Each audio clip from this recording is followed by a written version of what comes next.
Andhra Pradesh public service commission 31/12/2018 తేదీన number 27/2018 group 1 నోటిఫికేషన్ను పురస్కరించుకుని 2022వ సంవత్సరం జూన్ నెలలో సాధారణ అభ్యర్థులకు మరియు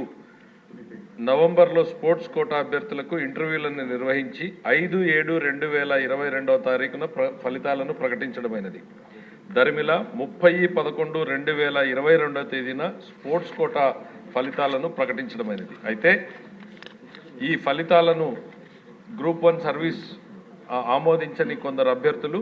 గ్రూప్ 1 సర్వీసుల కోసం కమిషన్ పలు రకాలైన మదింపు పద్ధతులను పాటించడం జరిగిందని, ఆ కారణంగా